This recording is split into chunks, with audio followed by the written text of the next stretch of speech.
Graça e paz, irmãos. Tudo bem com você? Amém. Tudo bem mesmo com você? Amém.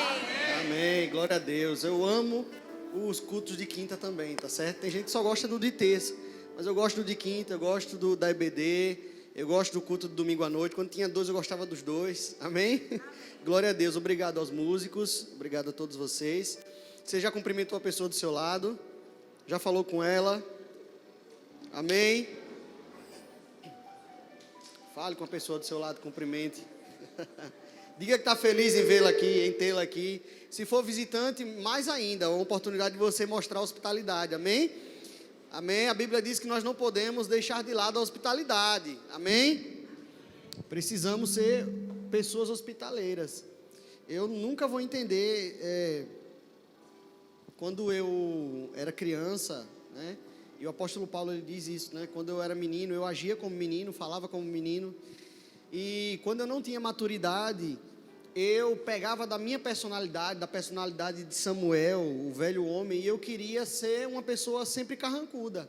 Então eu colocava todos os meus traumas da vida, juntava todos eles e eu andava sempre com a cara fechada para tudo e para todos. E depois eu fui entendendo que se você é cheio da vida de Deus, se o Espírito Santo verdadeiramente habita em você, se move em você, através de você, você não pode ser uma pessoa carrancuda. Amém? Porque a Bíblia diz que a alegria formoseia o rosto. Então, se a alegria do Senhor, que é a nossa força, está em nós, em operação, o nosso rosto vai estar alegre. Amém? Independente da circunstância exterior, o nosso rosto vai estar alegre por conta da manifestação do sobrenatural de Deus de dentro para fora. Amém? Amém? Glória a Deus. Então você tem que ser hospitaleiro, você tem que ser simpático, amém? Você tem que tirar todo o enjoo, toda a antipatia que você tem, jogar para lá, para o lado, porque não é fruto do Espírito. Alegria é fruto do Espírito. Amém? Paz é fruto do Espírito. Amém? Glória a Deus. Você está animado, não está? Eu queria, apaga aqui e coloca a foto, Ilmazinho, por favor. Vou começar diferente hoje, tá certo? Põe a foto. Não sei se vai dar com as outras luzes acesas. Essa é uma foto minha e da minha mãe. Amém? Eu sou essa criança. Qualquer semelhança com Ana Luísa não é mera coincidência. Eu coloquei essa foto para vocês entenderem mais ou menos como é que às vezes Deus fala comigo. Deus fala com a gente às vezes de maneiras inusitadas. E eu tenho as minhas viagens com Deus, amém?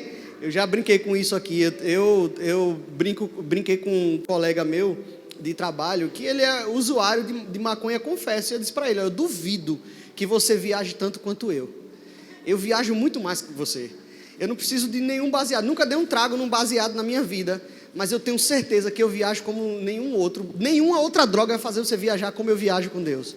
E eu estava mostrando umas fotos, a minha bebê, Ana Luísa, ela gosta muito de ver foto de criança.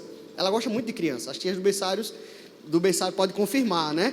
Ela gosta muito de criança. Então ela vê foto no telefone, ela fica dizendo, nenê, nenê, nenê. Aí hoje eu estava com ela à tarde, tentando fazer ela dormir.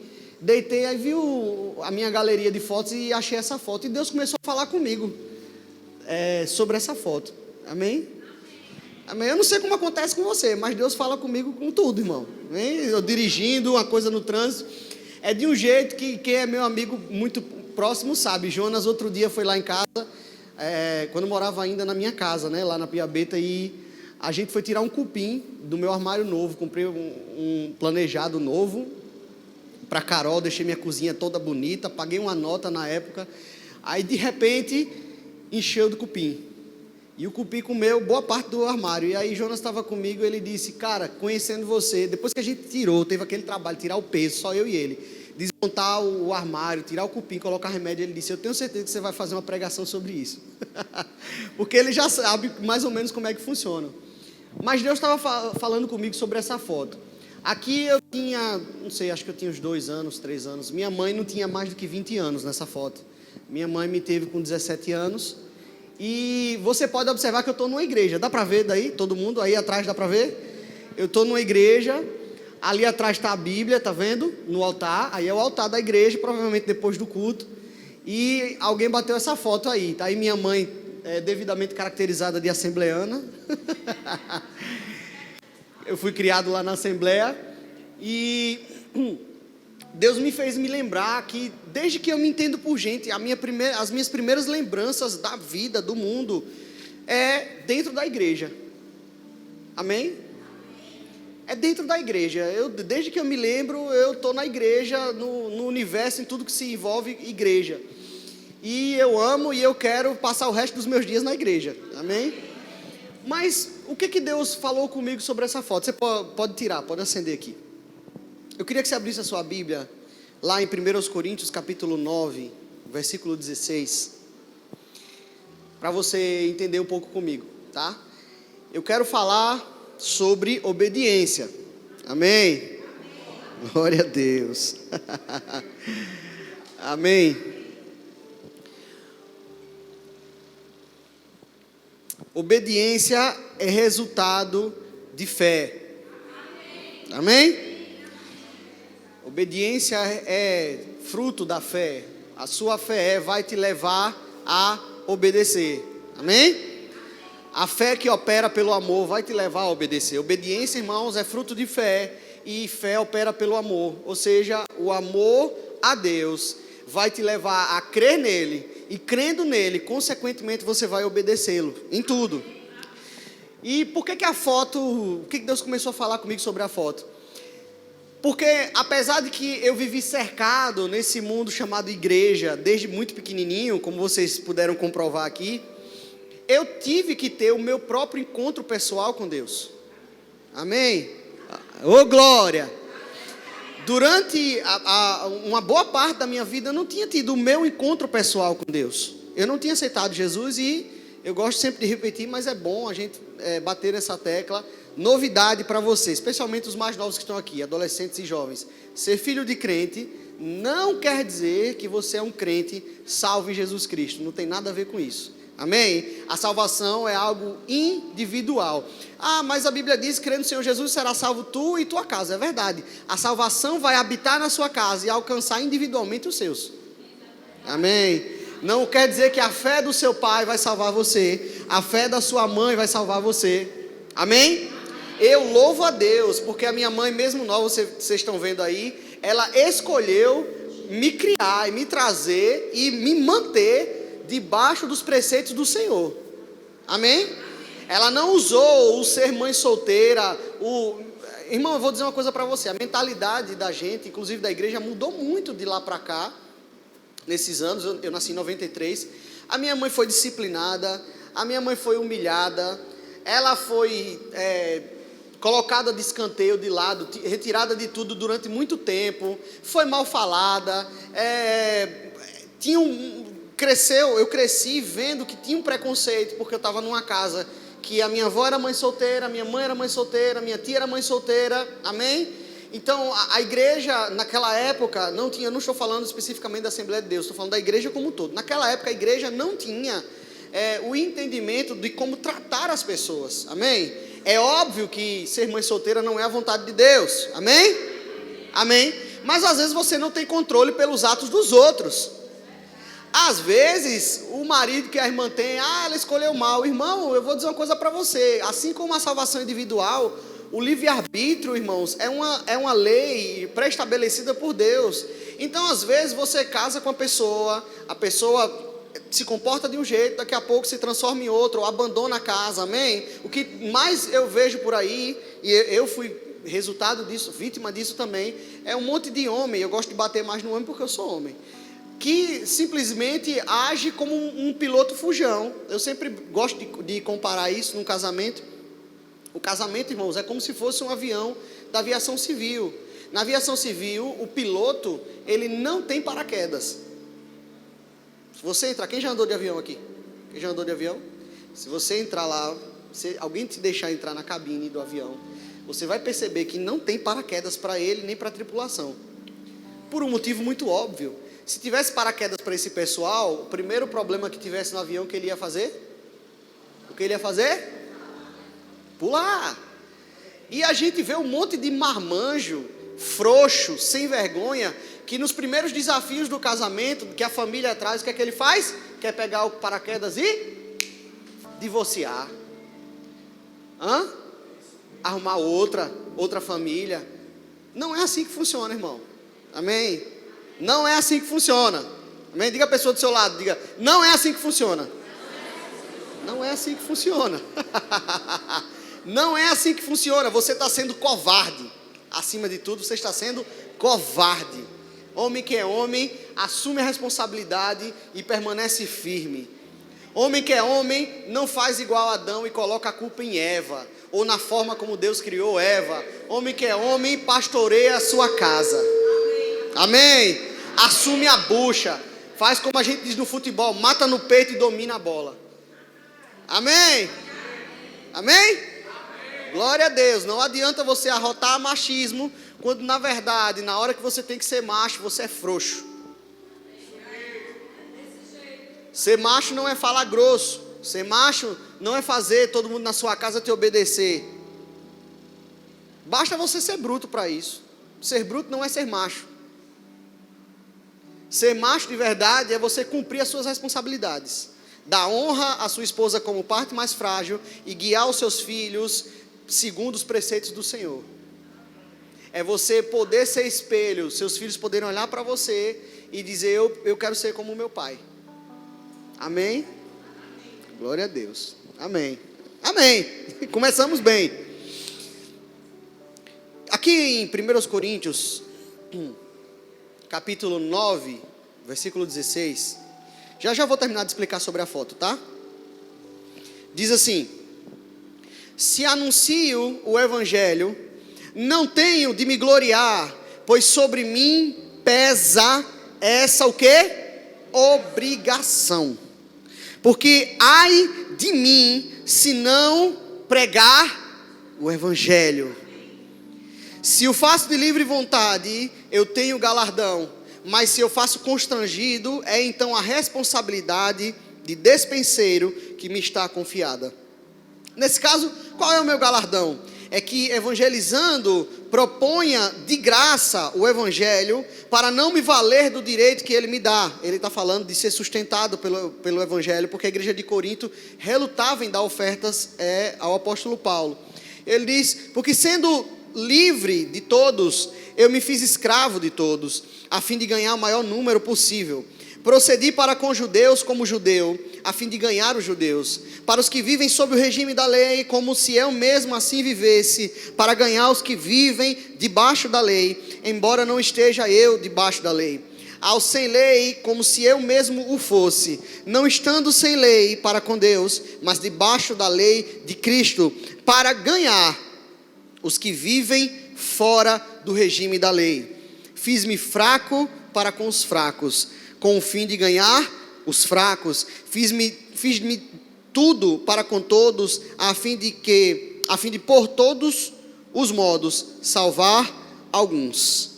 Tudo faço por causa do evangelho, com o fim de me tornar cooperador com ele. Amém. Aleluia. Aleluia. Por que Deus começou a falar comigo sobre a foto? Eu olhei para a foto e pensei, Senhor, o Senhor sempre esteve me atraindo. Eu sempre estive ligado ao Senhor de alguma maneira. Mas isso não me impediu de fazer escolhas erradas. Amém. Isso não me impediu de ter que pagar, irmãos, muitas vezes, preço de sacrifício. O sacrifício já foi feito por Jesus, é verdade, o sacrifício espiritual, mas o sacrifício da carne ainda é necessário ser feito. Amém? Nós ainda estamos sacrificando a nossa carne, amém? Dia após dia. Isso não impediu de eu ter que fazer escolhas. E quando eu tive um encontro verdadeiro com Cristo, que eu me aliancei com Ele de verdade, eu passei a fazer todas as minhas escolhas pensando e planejando no que aquilo se enquadrava na vontade de Deus para a minha vida.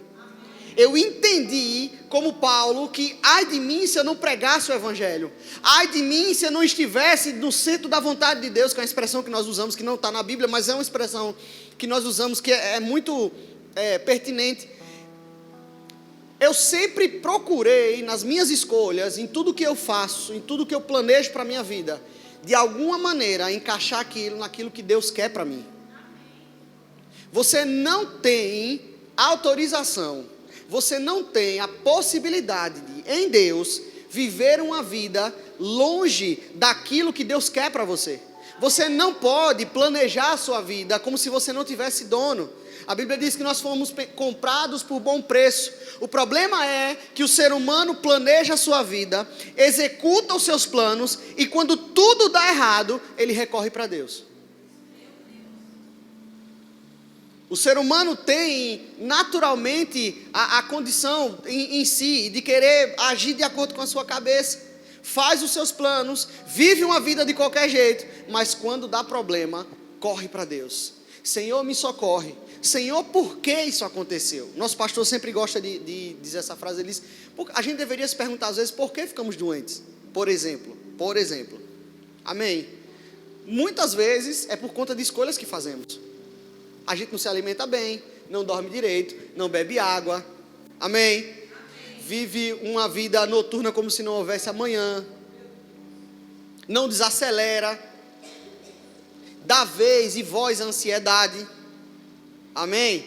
Tia Cássia inclusive já pregou sobre isso aqui. Ansiedade, irmãos, ela é um mecanismo do corpo. Amém? Natural. E é necessária às vezes. A ansiedade normal é aquela que te deixa alerta para qualquer ameaça que pode chegar. Agora, quando você deixa isso crescer, isso pode desregular em você e crescer a ponto de você ficar escravo desse alerta e você nunca desligar. Já imaginou uma sirene na sua cabeça, tocando o tempo inteiro, como se o perigo fosse iminente? Basicamente isso é ansiedade. Amém? Basicamente isso é ansiedade. E se torna ferramenta do diabo para nos paralisar. Mas o que são isso? Faz parte de escolhas que nós fazemos, do modo de vida que nós queremos levar. A gente não pode levar uma vida de qualquer jeito, irmão. E tem gente que coloca desculpas, faz igual a Saul e começa a colocar desculpas para aquilo que quer fazer.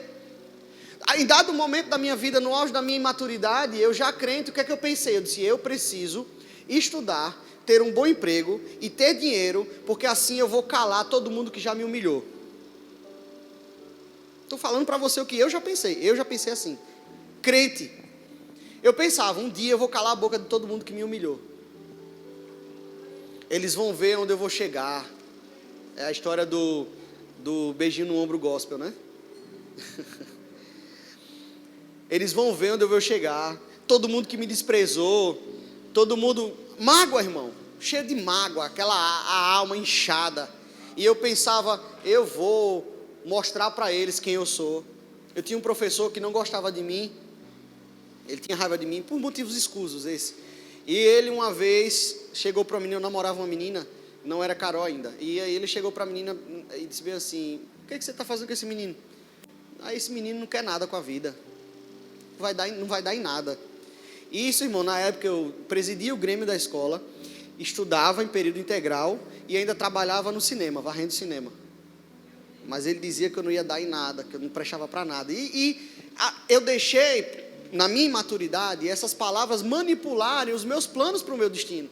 Só que os meus planos, irmãos, precisam se submeter àquilo que Deus quer. Ele sabe o que é melhor para mim, irmãos, e eu não preciso provar nada para ninguém. Eu entendi que eu tenho um advogado que me defende todas as vezes que for necessário. O Consolador, irmãos, está lá comigo.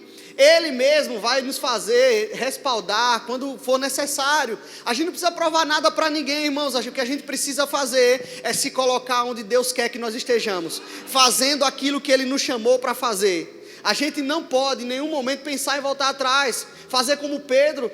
Quando Jesus procura Pedro na praia, o que Pedro estava fazendo? Pescando. Mas Jesus já tinha dito a ele que não era mais para ele ser pescador, ele ia ser pescador de homens.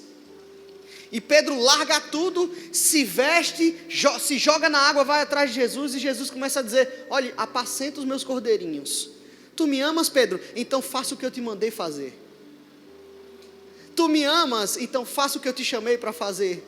Não é porque você está triste agora, não é porque está difícil agora que você tem que se desviar do caminho que eu coloquei. Não é porque as coisas estão complicadas, irmãos. Eu detesto, irmãos, essa máxima de que quando o negócio está travado é porque Deus não está no negócio. Não é verdade, irmãos. Às vezes é o diabo que está travando.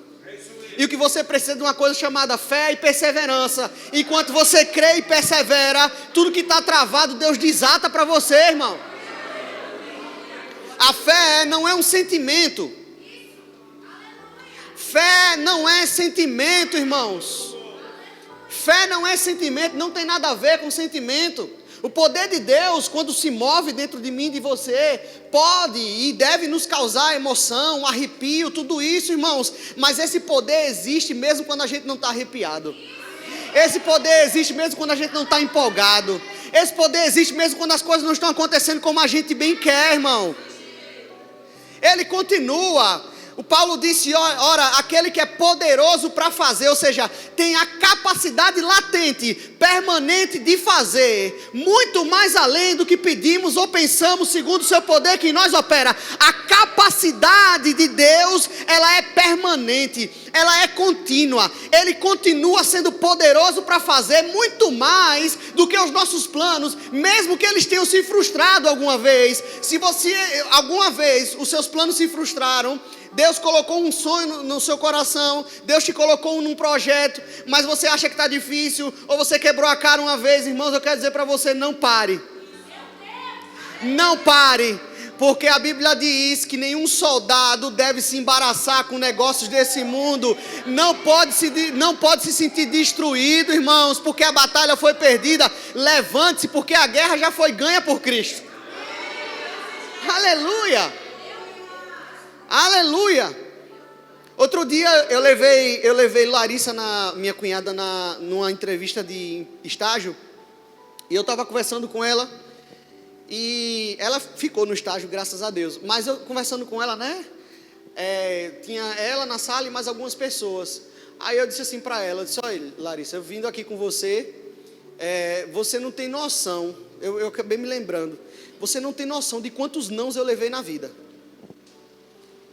Irmãos, todo mundo sabe no que eu trabalho hoje, né? Todo o serviço público já, acho que vai fazer, quantos anos? Desde 2018, 4 anos, né? 4 anos no serviço público, vou fazer 5 anos agora em fevereiro, entre um órgão e outro. Aí, além de estar no serviço público, eu sou advogado também. Mas, irmãos, já me disseram não em entrevista de porteiro de condomínio. Eu sei que Deus está falando com alguém aqui. E eu dizendo isso, e eu disse isso para Larissa, ela ficou rindo. Eu disse, ô Larissa, eu estou lhe contando meu testemunho, você está mangando de mim.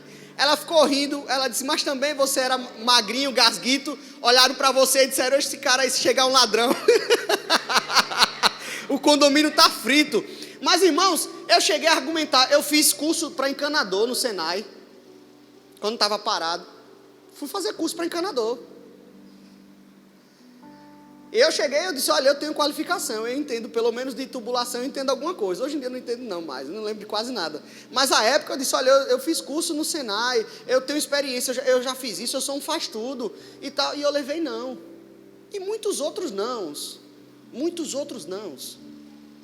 Amém? E entenda, eu não estou diminuindo o cargo de porteiro de condomínio, você entendeu, não foi o que eu quis dizer? Eu levei não, muitos nãos.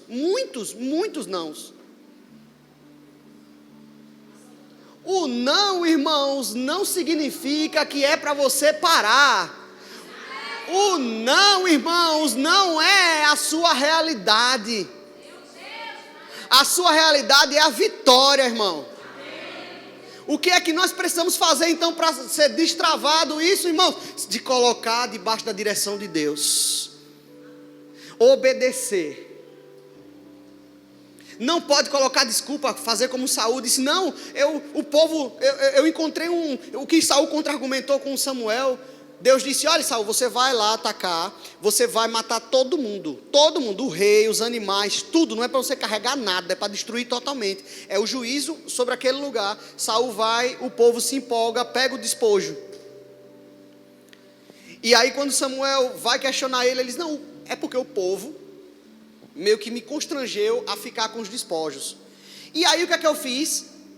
Agradei ao povo, dando os despojos, e resolvi negociar com Deus. Peguei um pedaço desses despojos, os melhores animais, e vou sacrificar ao Senhor. Aí Samuel diz a célebre frase, o versículo que a gente vive repetindo: é melhor obedecer do que sacrificar. Porque, irmãos, Deus não negocia a sua palavra. Ele sabe o que é melhor para mim e para você. Ele sabe o resultado antes que a gente comece o processo. Ele sabe de todas as coisas. Ele quer lhe conduzir à vitória. Ele quer lhe conduzir em triunfo. O que é que diz a palavra aqui em 2 Coríntios capítulo 2? Vamos lá para esse versículo. Está queimando no meu coração. Eu ouvi na conferência e ficou queimando. Eu fiquei matutando. 2 Coríntios 2,14 diz assim: graça, porém, a Deus, que em Cristo sempre nos conduz em triunfo. Preste atenção, irmãos, é uma condução constante. Ele sempre vai nos conduzir ao triunfo. Ele quer que a nossa vida seja de vitória em vitória, irmãos.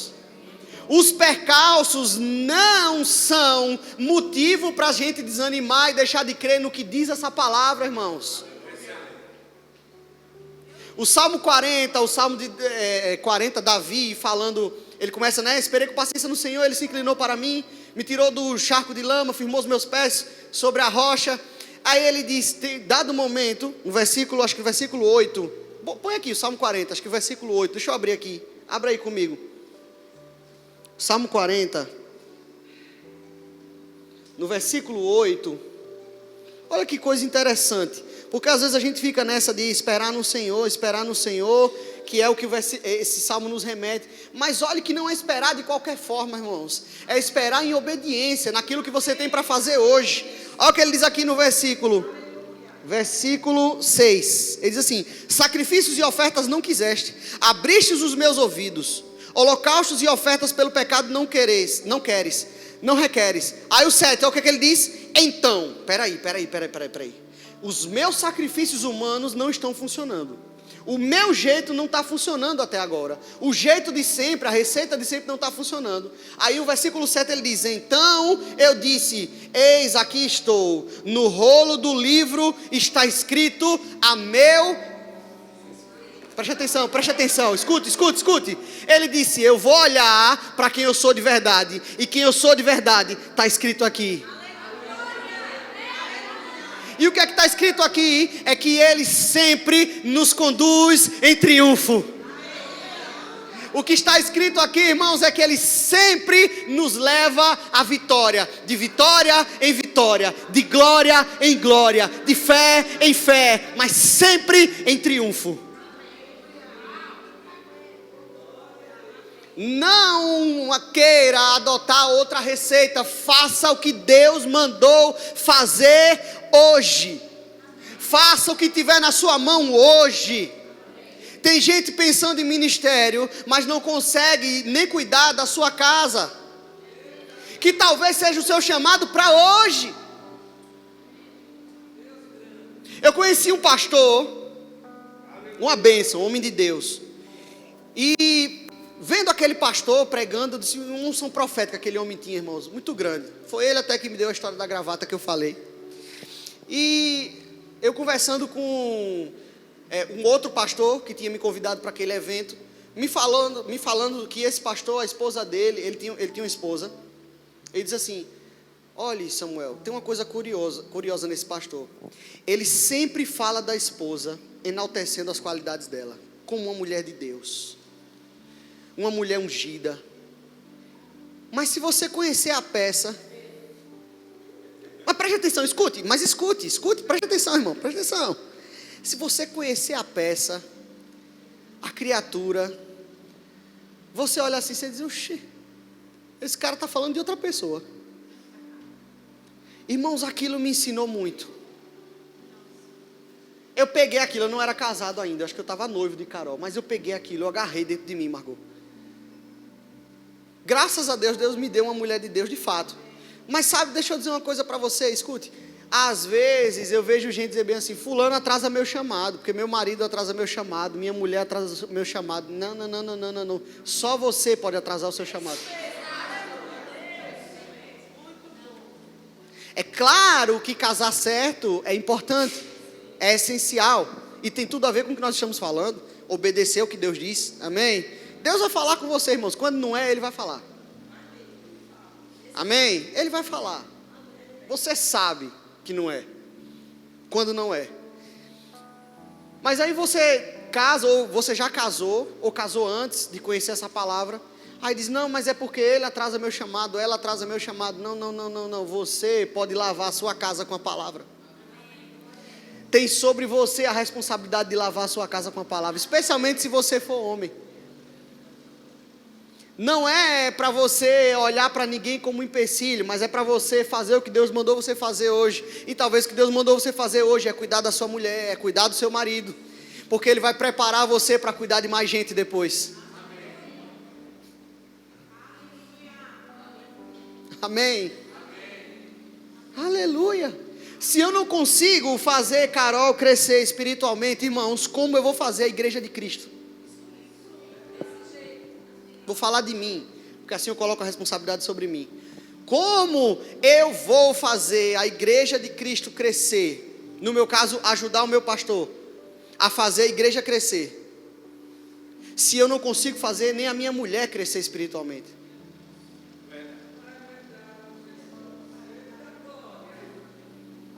O que Deus me colocou para fazer hoje foi cuidar da minha casa, trabalhar no meu secular e ajudar o meu pastor. E eu preciso ser fiel naquilo que Ele me colocou na minha mão para agora. Por um tempo, irmãos, o que Deus colocou na mão para o apóstolo Paulo fazer era tecer tenda enquanto pregava. Ele estava no trabalho secular para se sustentar, Margot, e estava pregando o evangelho para os gentios. Paulo disse, ele diz isso em Gálatas, inclusive, ele diz: eu não fui para Jerusalém. Porque Paulo tinha moral, irmão. Amém? Tinha carta de autoridades, de políticos, para poder perseguir os cristãos. Chegou um ponto na vida de Paulo, que Paulo disse, quando ele estava no tribunal, a Bíblia diz que o governador, o Pôncio do lugar, ou seja, o cara que estava na vaga de Pilatos, como governador da Judéia. O Pôncio da época, esqueci o nome dele, é com F, mas esqueci o nome dele agora. O Pôncio da época conhecia Paulo. O que é que o Pôncio disse para Paulo no julgamento deles? Bem assim: Paulo, as muitas letras te enlouqueceram.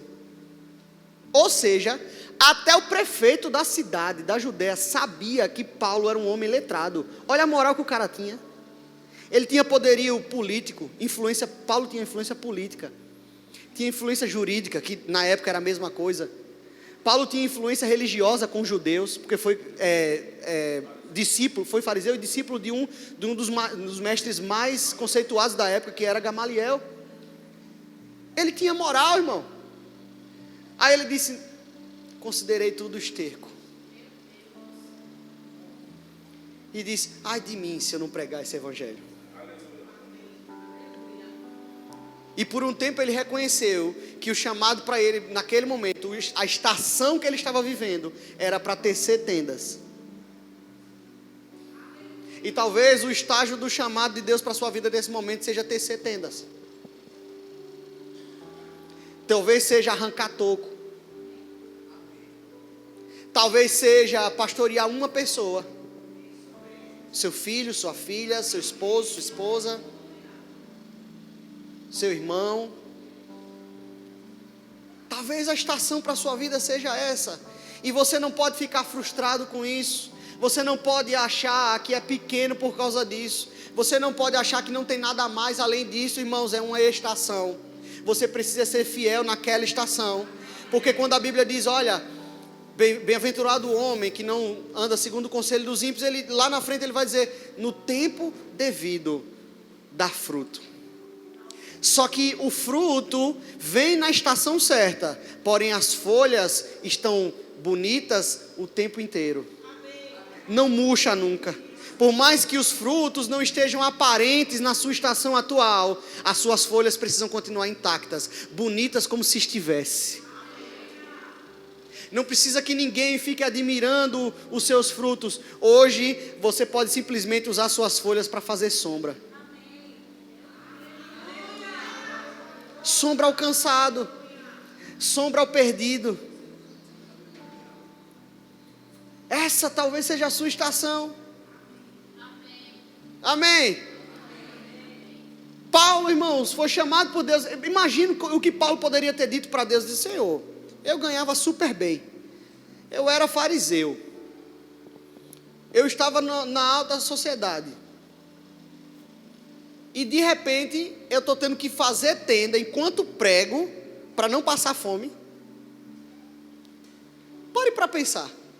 Ele largou, abriu mão de tudo que ele tinha antes e disse: não, agora eu tenho que tecer tenda, senão eu vou passar fome. Eu tenho que trabalhar. E além de ter que trabalhar tecendo tenda, eu tenho que cumprir o chamado que Deus me deu, que é pregar esse evangelho aos gentios. Ele poderia reclamar, e ele poderia dizer: não, eu acho que foi um erro, eu vou ficar por aqui mesmo, não vou sair de Antioquia. Mas Deus tinha a Europa para Paulo, Deus tinha as nações para Paulo, Deus tinha eu e você para ser alcançado ainda com essa palavra. Mas ele soube respeitar a estação.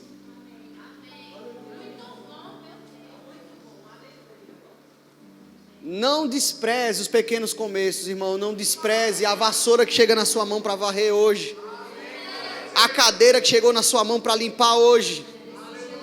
Aleluia. Eu conheço um monte de pregador, irmãos, que foi forjado pregando para melancia, para as paredes, para as árvores. E ali foi forjado, irmãos, e Deus colocou na frente de multidões. Amém? A sua multidão, talvez, hoje seja a sua casa, irmãos. Eu vou dizer uma coisa para você, uma coisa que não tem contraindicação. Chame os seus filhos, se junte na sala da sua casa e comece a falar da palavra. Comece a orar. Comece a pregar para os seus filhos. Comece a dizer para ele como Deus é bom. Ana Luísa, eu já coloquei, já disse a Carol, eu entendi que ela aprende por associação. Então, quando ela se acorda, aí eu digo, antes eu dizia assim, vamos orar, ou falar com o Papai do Céu. Aí depois eu parei, eu disse, não, já sei, vou usar um termo que é familiar para ela. Aí eu disse, vamos falar com Deus, nosso Criador, por causa da aulinha da criação. Aí eu digo, vamos falar com Deus, nosso Criador. O que é que ela faz? Tias do berçário, ajuda. Ela faz isso. Por quê? Ela associa a aulinha da criação. Eu quero que ela entenda que a pessoa que ela serve aqui, ela serve em casa. Eu quero que ela entenda que estamos falando da mesma pessoa. Hoje ela veio, pulou no meu colo. Ela costuma fazer isso. Às vezes eu estou estudando a palavra, fazendo umas anotações, e ela pula no meu colo. Às vezes eu estudo no meu computador. Aí ela pula, quer pro meu colo. Chega perto de mim e faz bi, quer subir, né? Para subir no meu colo. Aí eu coloco ela no meu colo. Aí hoje eu mostrei a tela do computador e eu disse assim para ela: essa é a Bíblia, a palavra de Deus. Atenção, tias do berçário. Eu valorizo o trabalho de vocês. E eu apontei para a tela e eu disse, essa é a Bíblia, a palavra de Deus. Ela precisa associar, irmãos, igreja é a extensão da sua casa. É por isso que família é a base da sociedade e da igreja. É a extensão da nossa casa. A estação, irmãos, hoje é essa: pastorear minha filha, minha esposa, ajudar o meu pastor, pegar junto com ele. Por mim eu fico fazendo isso a vida toda, sendo grato ao Senhor, porque Ele me deu algo para fazer. Eu não posso ser negligente com aquilo que Deus me manda fazer. Ele sempre esteve, irmãos, me acompanhando.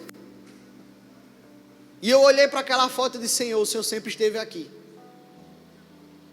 Eu fiquei olhando para aquela foto por um tempão, que eu mostrei aqui no começo, e eu disse, o Senhor sempre esteve aqui.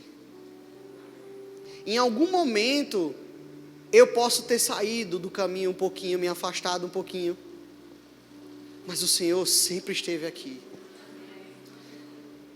Eu quero finalizar com Oséias capítulo 11. Oséias capítulo 11.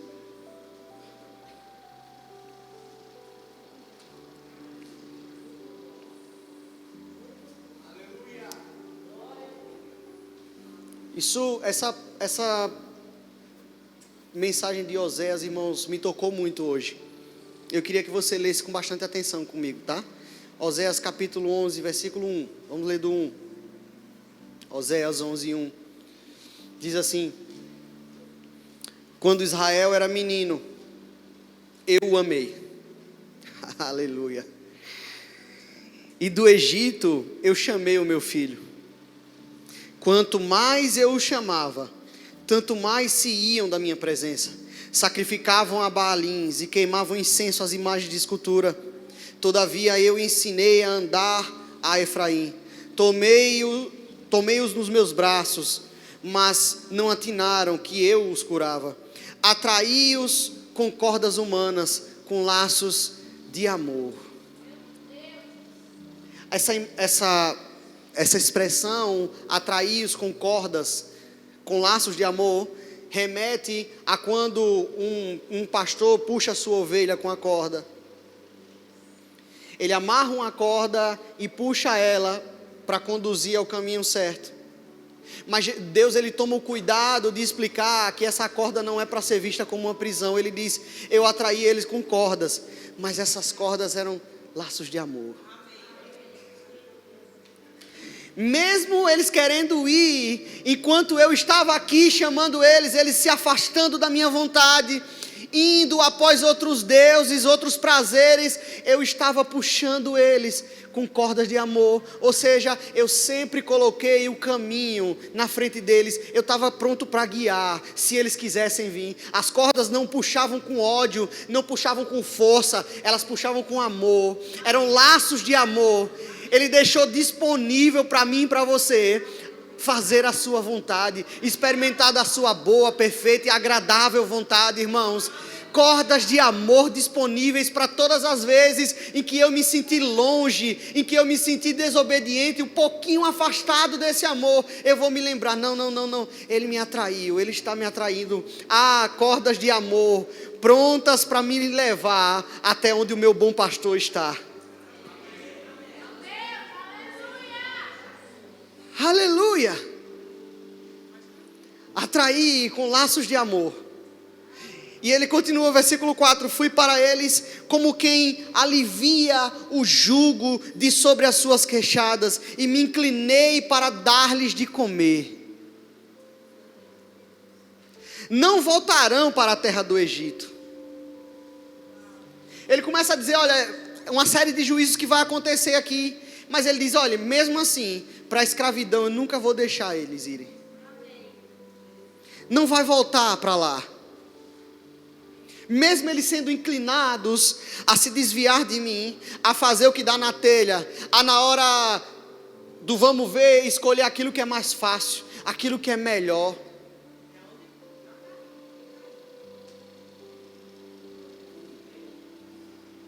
Mesmo eles se inclinando para isso, mesmo eles tendo propensão em fazer o que dá na telha e esquecer de mim, eles não vão voltar para a escravidão, e as cordas vão estar sempre lá, disponíveis.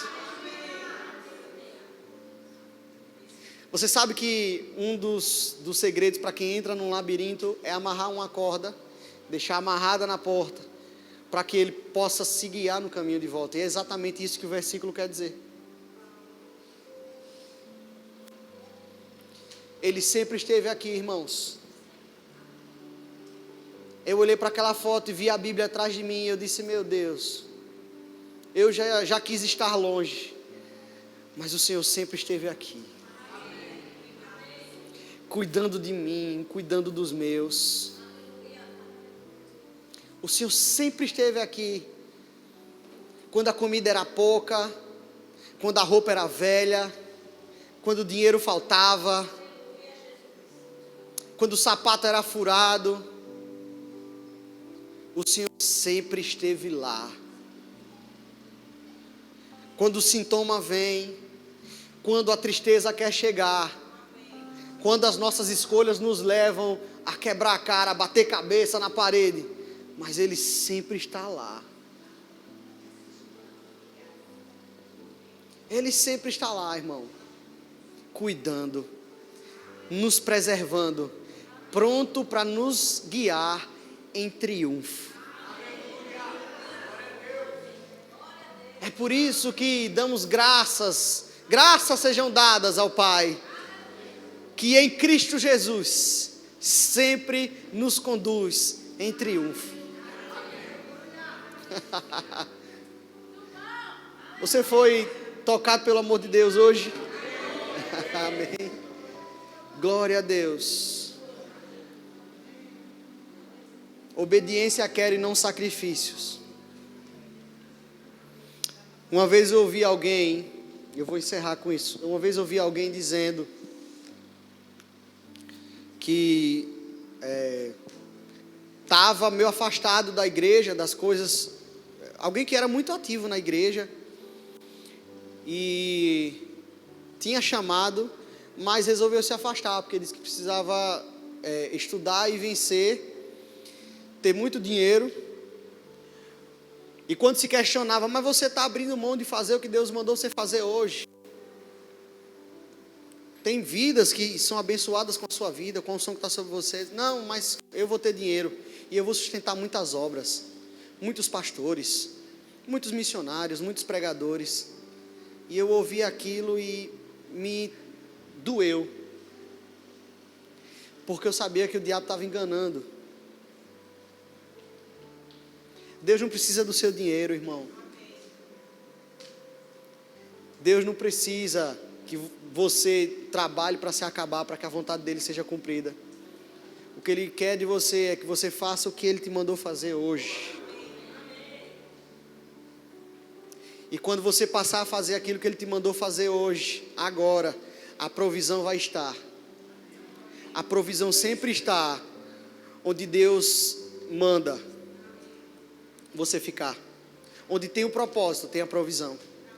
A estação para o povo de Israel era o deserto naquele tempo. Mas era no deserto que tinha provisão. No momento que foi para eles entrarem em Canaã, a provisão foi para Canaã também. José era próspero onde ele estava, na prisão, na casa do seu pai ou no palácio de Faraó.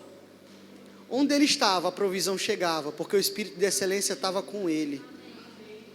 A obediência aos princípios, aos preceitos do Senhor estava com José, onde quer que ele estivesse. E é por isso que Deus abençoava tudo que estava na mão dele.